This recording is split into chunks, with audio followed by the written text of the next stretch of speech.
Hello students, आदर्श Navodaya education group के YouTube channel पर एक बार फिर से आप लोगों का स्वागत है। कल के वीडियो में हमने आप लोगों को पायरुविक अम्ल के वायवीय ऑक्सीकरण के बारे में हमने आप लोगों को बताया था और उसमें हमने आपको बताया था कि ग्लाइकोलाइसिस क्रिया के अंत में पायरुविक अम्ल के दो अणुओं का निर्माण होता है। यानी ग्लाइकोलाइसिस क्रिया में ग्लूकोज के एक अणु से पायरुविक अम्ल के दो अणुओं का निर्माण होता है और पायरुविक अम्ल जो बनता है इसको जब ऑक्सीजन नहीं मिलती है तब ये फर्मेंटेशन की दिशा में चला जाता है और जब ऑक्सीजन मिलती है तो ये क्रेब्स चक्र के अंतर्गत आ जाता है। क्रेब्स चक्र जो है ये कोशिकाओं के माइटोकॉन्ड्रिया में संपन्न होता है। क्रेब्स चक्र के लिए आवश्यक सारे एंजाइम्स जो हैं माइटोकॉन्ड्रिया के मैट्रिक्स में उपस्थित होते हैं। तो कल हमने आपको बताया था कि पायरुविक अम्ल से एसिटाइल कोएंजाइम ए बनने तक पूरे प्रोसेस के बारे में हमने आपको बताया था कि पायरुविक अम्ल जो है ये पायरुविक डिहाइड्रोजिनेज एंजाइम की उपस्थिति में कोएंजाइम ए से क्रिया कर एसिटाइल कोएंजाइम ए का निर्माण कर देता था। यहां तक कि पूरी प्रोसेस के बारे में हमने कल आपको बताया था। अब आज शुरू करते हैं। अब ये एसिटाइल कोएंजाइम ए जो कि दो कार्बन परमाणु वाला यौगिक होता है, यह क्रेब चक्र का अंतिम उत्पाद OAA ऑक्सेलो एसिटिक अम्ल के साथ क्रिया करके 6 कार्बन परमाणु वाला सिट्रिक अम्ल का निर्माण कर देता है। यानी एसिटाइल कोएंजाइम ए यह अपने दोनों कार्बन परमाणुओं को ऑक्सेलो एसिटिकम जो कि 4 कार्बन परमाणु वाला होता है को देकर सिट्रिक अम्ल का निर्माण करता है। क्रेब चक्र का प्रारंभिक उत्पाद यानी सबसे पहला उत्पाद सिट्रिक अम्ल होता है। इसके बाद कोएंजाइम ए मुक्त हो जाता है और यह अगले एसिटाइल समूह से क्रिया करता है। पहला स्टेप ये हो गया। अगला स्टेप में आप क्या लिखेंगे? देखिए जहां पर ये तीर बाहर की तरफ लगा है और उसके आगे ASO लिखा है, ये जो है जल वियोजन को प्रदर्शित करता है। जल वियोजन को प्रदर्शित करता है। जल वियोजन का मतलब होता है जल के अणु का निकलना। और जहां पर एरो, जैसे यहां पर देखिए एरो अंदर की तरफ आ रहा है तो ये जो है ये जल योजन है, इसको जल योजन कहते हैं।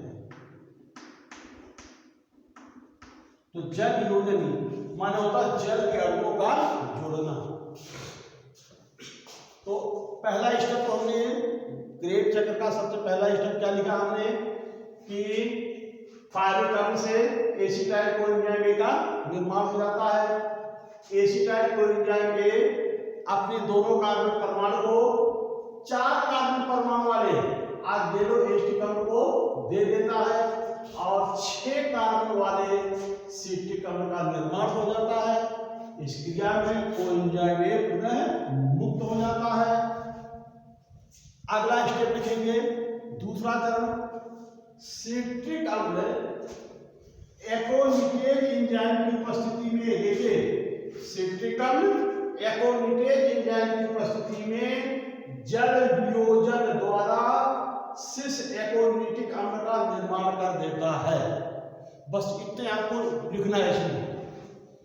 पहले दूसरा स्टेप क्या था कि सिट्रिक अम्ल एकोनिटेज एंजाइम की उपस्थिति में जल वियोजन द्वारा सिस एकोनिटिक अम्ल का निर्माण करता है। ये भी 6 कार्बन परमाणु वाला होता है। अगला स्टेप क्या है?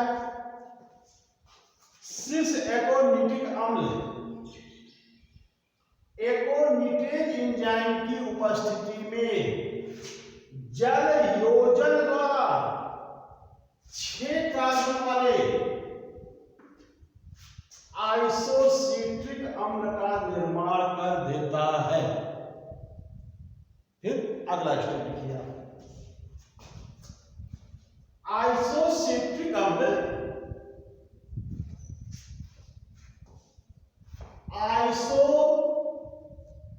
आइसोसिट्रिक डिहाइड्रोजिनेज, यहां पर सिट्रिक होना चाहिए। आइसोसिट्रिक डिहाइड्रोजिनेज एंजाइम की उपस्थिति में जल वियोजन द्वारा आजेलोसक्सिनिक अम्ल का निर्माण करता है, जो कि 6 कार्बन परमाणु वाला होता है। हमने क्या बताया? आइसोसिट्रिक अम्ल आइसोसिट्रिक डिहाइड्रोजिनेज एंजाइम की उपस्थिति में जल वियोजन द्वारा आजेलोसक्सिनिक अम्ल का निर्माण करता है। यह आजेलोसक्सिनिक अम्ल 6 कार्बन परमाणु वाला होता है। फिर लिखेंगे इसमें 2 हाइड्रोजन परमाणु मुक्त होते हैं, और वह 2 हाइड्रोजन परमाणु NAD यानी निकोटिनामाइड एडिन डाइन्यूक्लियोटाइड द्वारा ग्रहण कर लिया जाता है, और NADH+ H का निर्माण हो जाता है। हमने आपको पहले भी बताया था, जहां पर डिहाइड्रो कहीं भी हाइड्रोजन निकल रहा है तो हाइड्रोजन को निकालने वाला जो एंजाइम होगा वो डिहाइड्रोजिनेज कहलाता है। किसी भी यौगिक से हाइड्रोजन परमाणु को निकालने वाला जो एंजाइम है वो डिहाइड्रोजिनेज कहलाता है। अब उससे पहले किसमें से निकाल रहा है उस यौगिक का नाम लिख दीजिए। जैसे यहाँ पर आइसोसिट्रिक अम्ल से हाइड्रोजन परमाणु को निकाल रहा है तो यहाँ एंजाइम का नाम क्या हो जाएगा? Isocitric dehydrogenase. इसके फलस्वरूप आजेलोसक्सिनिक अम्ल का निर्माण होता है। अब अगला स्टेप लिखेंगे, आजेलोसक्सिनिक अम्ल का डीकार्बोक्सिलेज एंजाइम की उपस्थिति में डीकार्बोक्सिलेशन होता है। डीकार्बोक्सिलेशन का मतलब क्या है? किसी यौगिक से कार्बन का निकलना डीकार्बोक्सिलेशन कहा जाता है। तो आजेलोसक्सिनिक अम्ल का डीकार्बोक्सिलेज एंजाइम की उपस्थिति में डीकार्बोक्सिलेशन होता है, जिसके फलस्वरूप 5 कार्बन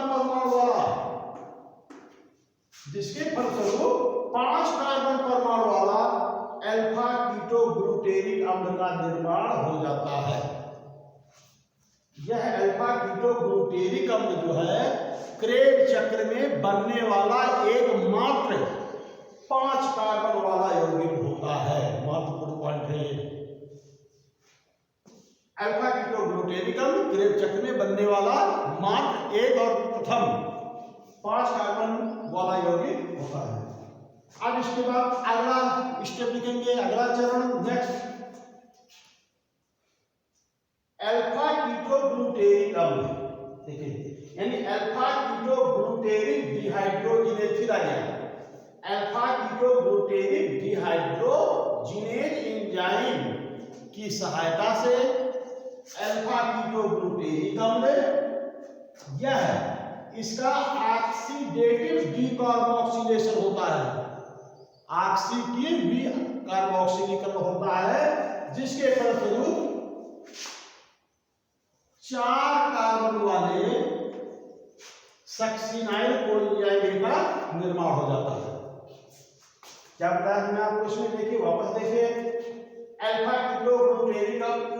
कीटोग्लूटेरिक डिहाइड्रोजिनेज एंजाइम की उपस्थिति में अल्फा कीटोग्लूटेरिक अम्ल का ऑक्सीडेटिव डीकार्बोक्सिलेशन होता है, देखिए सीओ निकल रहा, जिसके फलस्वरूप 4 कार्बन परमाणु वाले सक्सिनाइल कोएंजाइम ए का निर्माण होता है। इस क्रिया में 2 हाइड्रोजन मुक्त होते हैं, जो कि NAD द्वारा ग्रहण कर लिए जाते हैं, और NADH+ का निर्माण हो जाता है। ठीक, अब इसके बाद अगला स्टेप देखिए, अगला स्टेप होगा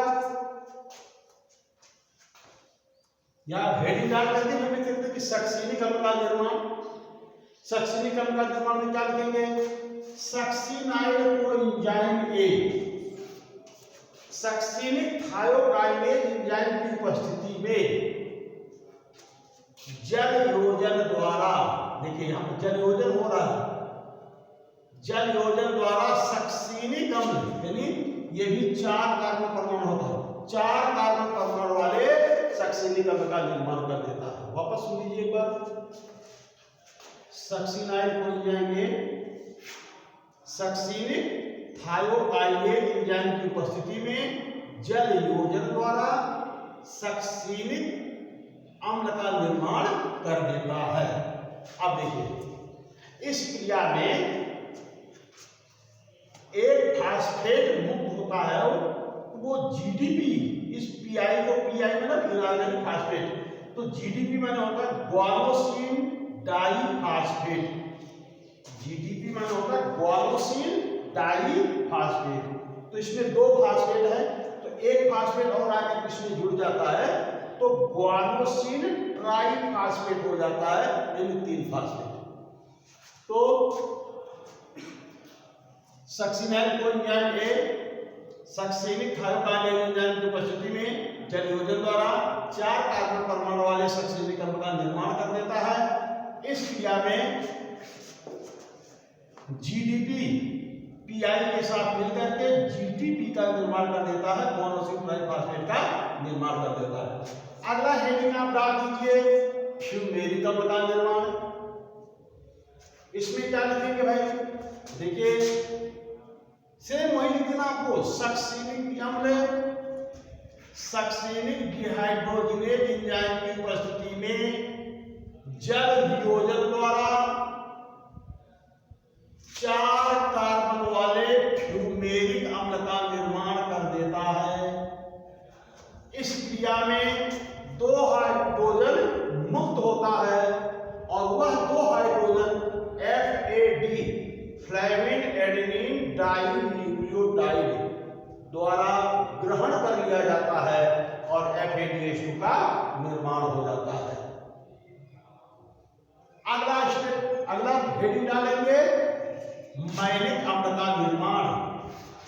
लिखेंगे फ्यूमरेज एंजाइम की उपस्थिति में फ्यूमेरिक अम्ल जो है जल योजन द्वारा 4 कार्बन वाले मैलिक अम्ल का निर्माण कर देता है।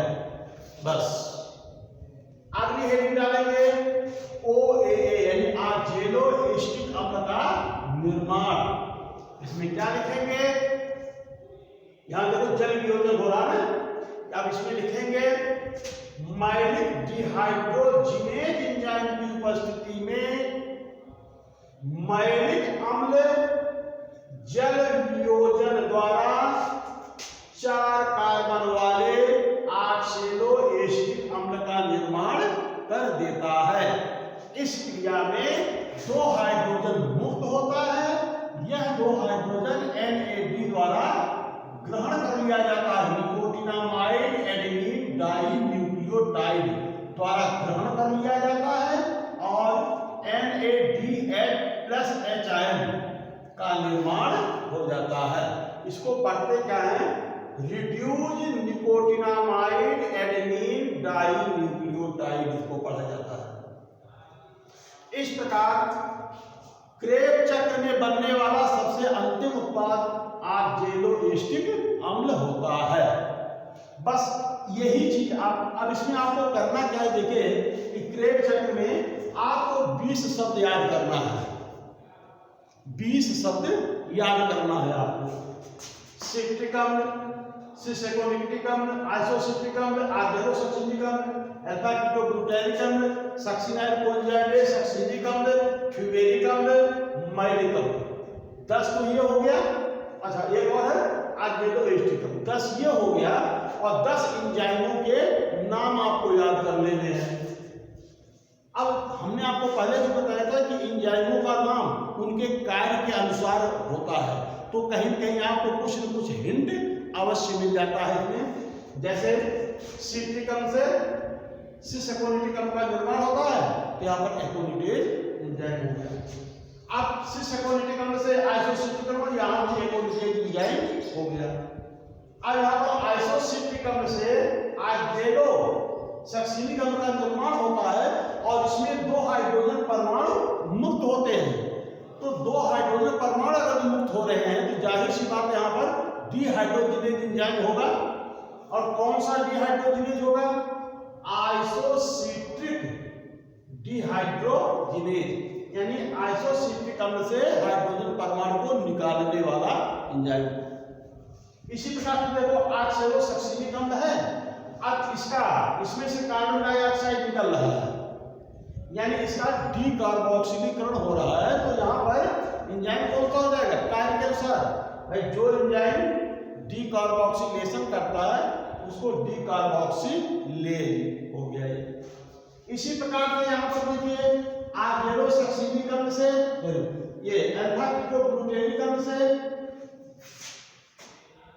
सक्सिनाइल कोएंजाइम का निर्माण हो रहा है। अब ध्यान रखिएगा यहाँ पर जैसे अल्फा कीटोग्लूटेनिक अम्ल में 5 कार्बन परमाणु वाला यौगिक है, इसका भी डीकार्बोक्सिलेशन होता है, यानी 1 कार्बन परमाणु CO2 के रूप में यहाँ पर मुक्त हो रहा है। तो ये जो 5 कार्बन वाला था, अब इसके बाद इसे जो यौगिक बनेगा वो 4 कार्बन परमाणु वाला हो जाएगा। अब यहाँ पर एंजाइम का नाम सेम वही है, क्योंकि यहाँ पर हाइड्रोजन निकल रहा है, इसमें से अल्फा कीटोग्लूटेनिक अम्ल से 2 हाइड्रोजन मुक्त हो रहा है। इसका मतलब यहाँ पर जो एंजाइम होगा उसका नाम क्या लिखेंगे? Alpha ketoglutenic dehydrogenase. नाम के आधार पर उसका कार्य के हिसाब से नाम हो जाएगा। तो 10 एंजाइम का नाम ऐसे आपको याद कर लेना है और 10 यौगिकों के नाम आपको याद कर लेना है। 20 शब्द आपको याद करना है। जब 20 शब्द आपको याद हो जाएगा तो ये इस चक्र को आप बना लेंगे और बनाने के बाद इसका वर्णन करना, इसका डिटेलिंग करना बिल्कुल आसान है। सिर्फ जैसे हमने आपको बताया, सबसे पहले नंबर 1 सिट्रिक अम्ल का निर्माण, नहीं जैसे क्रेग चक्र में आप क्या लिखेंगे? हेडिंग डालेंगे नंबर 1 सिट्रिक अम्ल का निर्माण कैसे हुआ, लिखेंगे एसिटाइल कोएंजाइम ए अपने 2 कार्बन परमाणुओं को आर्गेलो एसिटिक अम्ल को ट्रांसफर कर देता है, जिससे 6 कार्बन परमाणु वाले सिट्रिक अम्ल का निर्माण हो जाता है। काम खत्म हो गया। अगली हेडिंग सिस एकोनिटिक अम्ल का निर्माण डाल दीजिए। क्या लिखेंगे आप? सिट्रिक अम्ल यह एकोनिटेज एंजाइम की उपस्थिति में जल वियोजन द्वारा सिस एकोनिटिक अम्ल का निर्माण कर देता है। काम खत्म हो गया। इसके बाद लिखेंगे आइसोसिट्रिक अम्ल का निर्माण। फिर वही चीज सिस एकोनिटिक अम्ल जो है जल योजन द्वारा एकोनिटेज एंजाइम की उपस्थिति में आइसोसिट्रिक अम्ल का निर्माण कर देता है। काम खत्म हो गया। अगली हेडिंग आर्गेलो सक्सिनिक अम्ल का निर्माण, तो लिख दीजिए यहाँ पर कि आइसोसिट्रिक डिहाइड्रोजिनेज एंजाइम की उपस्थिति में आइसोसिट्रिक अम्ल यह जल वियोजन द्वारा आर्गेलो सक्सिनिक अम्ल का निर्माण कर देता है। इस क्रिया में 2 हाइड्रोजन मुक्त होते हैं, वह 2 हाइड्रोजन NAD द्वारा ग्रहण करके NADH+ का निर्माण हो जाता है। आगे हेडिंग डाल दीजिए अल्फा कीटोग्लूटेनिक अम्ल का निर्माण। फिर वही चीज डाल दीजिए आर्गेलो सक्सिनिक अम्ल का डीकार्बोक्सिलेज एंजाइम की उपस्थिति में डीकार्बोक्सिलेशन होता है, जिसके फलस्वरूप 1 कार्बन परमाणु जो है CO2 के रूप में मुक्त हो जाता है। तो चूंकि आर्गेलो सक्सिनिक अम्ल 6 कार्बन का होता है, 1 कार्बन निकल गया तो 5 कार्बन वाले अल्फा कीटोग्लूटेनिक अम्ल का निर्माण हो जाता है। अगली हेडिंग डाल दीजिए सक्सिनाइल कोएंजाइम ए का निर्माण।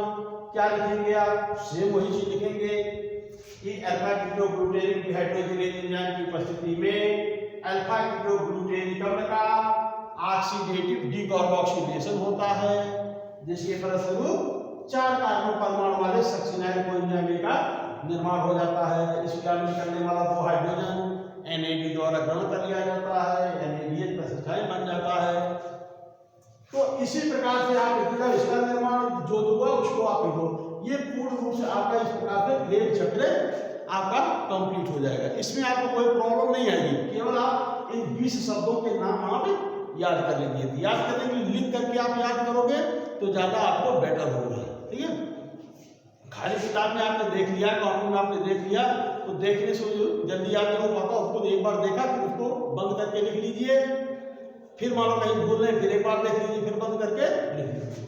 तो इस प्रकार से क्रेब चक्र भैया पूरा हो गया। अब देखिए क्रेब चक्र में ऊर्जा कहाँ निकलती है, कितनी निकलती है, उसके बारे में आपको बता रहा हूं। देखिए, हालांकि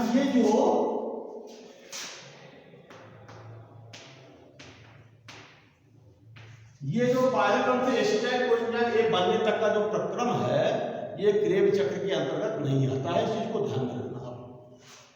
हालांकि माइटोकॉन्ड्रिया में संपन्न होता है, लेकिन ये जो है इसके अंतर्गत क्रेब चक्र के अंतर्गत नहीं आता है। तो यहाँ पर जो 3 एटीपी बनती है, हालांकि आपके बुक में इसको भी सम्मिलित किया गया है, लेकिन ये इसमें सम्मिलित नहीं है। ये मध्य चरण है और ये क्रेब चक्र है। तो क्रेब चक्र में कितनी ऊर्जा बनती है, तो सबसे पहले देखिए आप, हम आते हैं यहां से। देखिए यहां पर अगर आप देखेंगे तो यहां पर NAD से NADH एसिटाइल बनता है। हमने आपको बताया था कि एक NAD से 3 ATP अणुओं का निर्माण होता है। तब जब यह जाता है EPS में तब।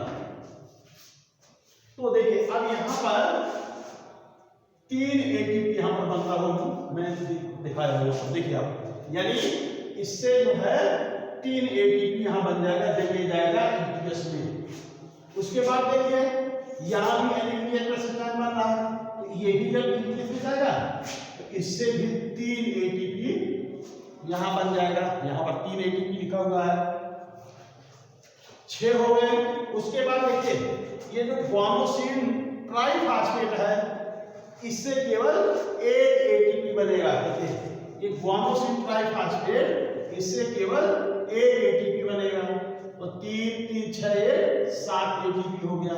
अब इसके बाद यहां पर देखिए एक FADH2 का निर्माण हो रहा था, हमने आपको बताया था। NAD से 1 NAD से 3 ATP, एक FAD से 2 ATP बनता है। तो एक FADH2 है, इससे जो है 2 ATP बन गया यहां पर। फिर आगे जाइए, यहां देखिए यहां पर फिर एक NADH एसिटाइल का निर्माण हो रहा है। NAD जब EPS में जाएगा तो इससे जो है 3 ATP यहां बन जाएगा। तो कुल अगर हम काउंट कर लें 3 3 6 3 9 1 10 2 12 ATP बन गए। यानी क्रेब चक्र जो है जब एक बार चलता है तो 12 ATP ऊर्जा प्राप्त होती है। अच्छा, ये भी देखिए डायरेक्ट ATP के रूप में ग्लाइकोलाइसिस में हमने पढ़ा था कि डायरेक्ट ATP के रूप में भी 4 ATP बनती थी, लेकिन क्रेब चक्र में डायरेक्ट ATP नहीं बन रही है। ऊर्जा जो है जो इसमें मुक्त हो रहा है NADH प्लस एसिटाइल के रूप में, FADH2 के रूप में और GTP के रूप में ऊर्जा मुक्त हो रही है। तो अब आपके समझ में आ गया होगा कि क्रेब चक्र जब एक बार चलता है तो 12 ATP ऊर्जा प्राप्त होती है। तो ग्लूकोज के एक अणु के ऑक्सीडेशन से पायरेट के 2 अणु बनते हैं, अर्थात ग्लूकोज के एक अणु के पूर्ण ऑक्सीडेशन के लिए क्रेब चक्र 2 बार चलेगा और ये मध्य चरण भी 2 बार चलेगा। यानी 3 3 ATP 2 बार यहां बन जाएगा और ये 12 ATP 2 बार यहां बन जाएगा। तो 12 गुना कितना हो गया 24। कुल मिला करके क्रेब चक्र में 24 ATP क्रेब चक्र से बन गया। देखिए आप, यानी अगर हम ऊर्जा का गणना करें, काउंट करें कुल कितनी ऊर्जा बनी, तो यहां पर पहले ग्लाइकोलाइसिस देखिए, ग्लाइकोलाइसिस में 8 ATP बना था, हमने आपको बताया था। मध्य चरण में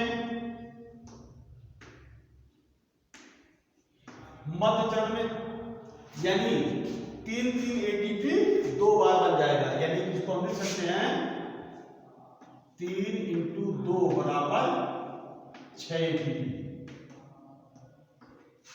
और क्रेब चक्र में यानी 12 × 2 बराबर 24 एटीपी। अब कुल टोटल कर लीजिए, 24 × 6 30 38 एटीपी होगा। यानी ग्लूकोज के एक अणु के पूर्ण ऑक्सीकरण से 38 एटीपी ऊर्जा प्राप्त हो गई। कहां ग्लाइकोलाइसिस में 8 एटीपी, मध्य चरण यानी कि पाइरुवेट से एसिटाइल कोएंजाइम ए बनने तक 3 एटीपी 2 बार यानी 6 एटीपी यहां बन गई। और क्रेब्स चक्र में 12 एटीपी 2 बार यानी 24 एटीपी, कुल 38 एटीपी हो गया। अब ये चीज आपके समझने में क्या तक मुझे लगता है आपके समझने में कोई प्रॉब्लम नहीं होगी कि ग्लूकोज के एक अणु के पूर्ण ऑक्सीकरण के लिए क्रेब चक्र 2 बार चलता है। क्यों चलता है तो आप लिख दीजिए, ग्लूकोज के एक अणु के ऑक्सीकरण से ग्लाइकोलाइसिस में पायरुवेट अणु के 2 अणु बनते हैं, अर्थात पायरुवेट अणु के 2 अणु जब बनते हैं तो क्रेब चक्र 2 बार चलता है। ठीक है, तो ये हो गया आपका क्रेब्स चक्र। कल के वीडियो में हम आपको बताएंगे कि कभी कभी ये 38 एटीपी ऊर्जा बनती है, कभी कभी 36 एटीपी ऊर्जा भी बनती है। तो 36 एटीपी किस कंडीशन में बनता है, इसके बारे में हम कल के वीडियो में आपको बताएंगे। तब तक आप लोग पढ़ाई के लिए अपना ख्याल रखिए। धन्यवाद।